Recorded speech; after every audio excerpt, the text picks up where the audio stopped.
Assalamualaikum warahmatullahi wabarakatuh. Perkenalkan, kami peserta Latsar CPNS Kementerian ATR BPN, gelombang 1, Angkatan 5, kelompok 4A. Hari ini kami akan berdiskusi tentang nilai berakhlak, terkhusus untuk nilai kolaboratif. Baik, teman-teman, langsung saja. Mungkin ada yang ingin menjelaskan apa itu nilai kolaboratif? Izin Mbak Rizka dan teman-teman, kalau menurutku kolaboratif ini dalam konteks ASN merujuk pada nilai dan perilaku yang mendorong kerjasama, sinergi, dan keterbukaan dalam berbagai tingkatan, baik internal maupun eksternal instansi untuk mencapai tujuan bersama.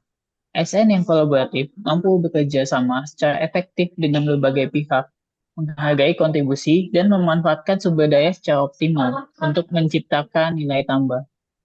Seperti itu, Mbak Rizka. Baik, terima kasih penjelasannya, Mas Yudis. Langsung saja kita ke penerapan nilai kolaboratif itu sendiri. Kalau dari kantor aku, sekarang itu lagi ada akses reforma agraria. Mungkin ada dari kalian yang ingin memberikan saran atau rekomendasi? Ada Mbak Al, mungkin bisa bahas juga terkait permohonan pengukuran bidang tanah.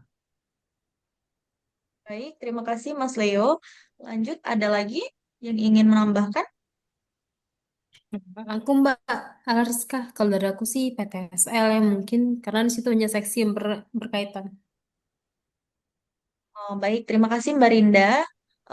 Kalau untuk dari aku pilih yang tentang permohonan pengukuran bidang tanah ya, karena itu merupakan dasar dari penerbitan sertifikat hak atas tanah. Lanjut, langsung saja. Mungkin ada yang bisa jelasin tahapannya. Baik Mbak Al, izin. Mungkin saya bantu menjelaskan untuk tahap kegiatannya. Jadi dalam permohonan pengukuran bidang tanah itu secara garis besar itu ada tiga tahapan. Yang pertama itu persiapan. Nah, pada tahap persiapan ini itu kita menyiapkan surat tugas, dokumen pengukuran, terus serta alat ukur yang akan kita gunakan. Selain itu, pada tahap ini kita juga eh, menghubungi pemohon, mengatur jadwal, dan segala macamnya. Nah, setelah selesai persiapan, kita ke tahap pelaksanaan. Nah, pada tahap pelaksanaan ini, kita melaksanakan pengukuran bidang tanah berdasarkan penunjukan pemohon.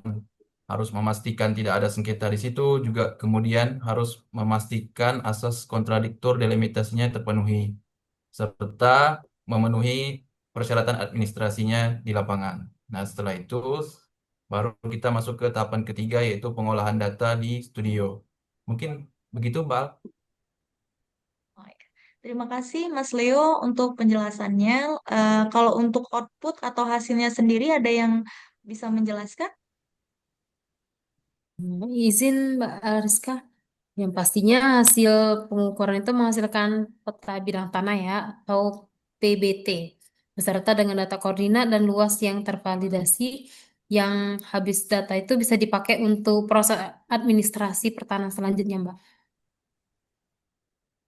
Baik, terima kasih Mbak Rinda.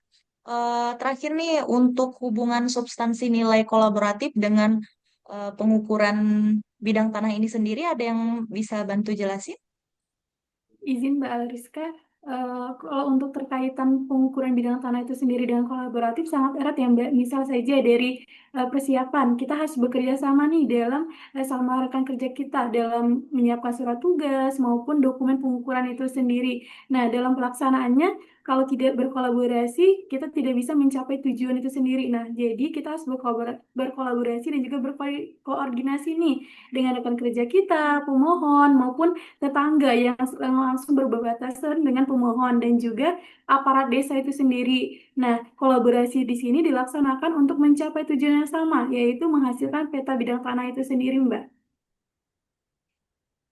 Baik, terima kasih Mbak Desi dan teman-teman lainnya. Mungkin itu saja diskusi kita pada hari ini. Sekian. Wassalamualaikum warahmatullahi wabarakatuh. Waalaikumsalam. Waalaikumsalam.